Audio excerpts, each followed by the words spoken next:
બિહાર વિધાનસભા ભાજપ અને રાષ્ટ્રીય લોકતાંત્રિક ગઠબંધનને મળેલી ઐતિહાસિક સફળતા પાછળ નવસારીના સાંસદ સી.આર. પાટીલની કાર્યકુશળતા અને રણનીતિ મુખ્ય કારણ રહી છે, જેથી બિહાર ચૂંટણીમાં ઐતિહાસિક પરિણામ જોવા મળ્યા હતા.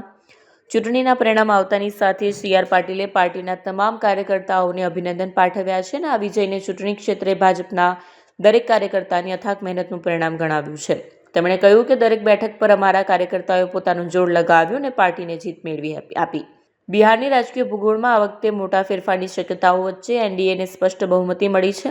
આ સફળતા પાછળ સહપ્રભારી તરીકે સી.આર. પાટીલની રણનીતિ, પ્રચારની રૂપરેખા અને કાર્યકર્તાઓના માર્ગદર્શનની મુખ્ય ભૂમિકા રહી છે.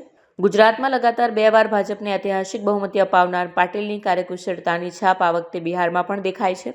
રાજ્યના મતદારોની લાગણીને સમજવા અને મુજબની રાજનીતિ રચવામાં તેમણે નિષ્ણાંતનો પરિચય આપ્યો છે.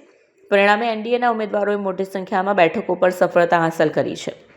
આ વિજયને ભાજપના સંગઠનાત્મક સામર્થ્ય અને નેતૃત્વની સફળતા તરીકે જોવામાં આવી રહી છે. સી.આર. પાટીલના માર્ગદર્શનમાં બિહારના કાર્યકર્તાઓએ એકજૂથ થઈને કામ કર્યું અને ચૂંટણીના દરેક તબક્કે પાર્ટીને મજબૂત સ્થાન પ્રાપ્ત કરાવ્યું.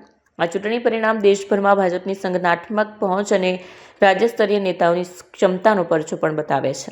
વિશાળ એરપોર્ટ બન્યું, બીજા 4 એરપોર્ટ ચાલુ થયા, એર કનેક્ટિવિટી મળી, રેલવે કનેક્ટિવિટી મળી, રોડ કનેક્ટિવિટી મળી. એના કારણે બિહારના લોકોનું જીવન સરળ થયું.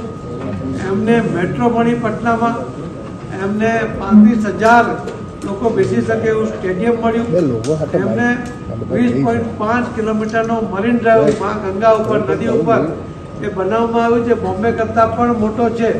અને એ રીતે જે વિકાસ એમણે જોયો, એમનાથી એમને વિશ્વાસ છે કે હવે જંગલ રાજ વખતે જે યુવાઓએ પલાયન થવું પડ્યું હતું, ફરજિયાત બિહાર છોડવું પડ્યું હતું, ફરજિયાત ઘર છોડવું પડ્યું હતું, એ હવે ન છોડવું પડે.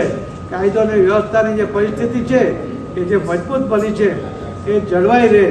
અને એટલા જ માટે એમણે માનનીય પ્રધાનમંત્રી મોદી સાહેબમાં અને શ્રી નીતિશ કુમારજીમાં વિશ્વાસ મૂકીને જે રીતે મતદાન કર્યું છે એના માટે એમને હું ધન્યવાદ આપું છું. માનનીય શ્રી અમિતભાઈ શાહ સાહેબની રણનીતિ એ આમાં કામ લાગી છે અને એના કારણે આટલે એનડીએને આટલી મોટી જીત આ સરળતાથી મળી છે.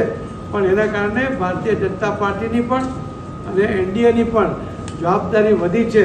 બિહારના લોકોની અપેક્ષા પૂર્ણ કરવામાં એનડીએની સરકાર ક્યાંય પાછી પડી નહીં કરશે એવો મને વિશ્વાસ છે.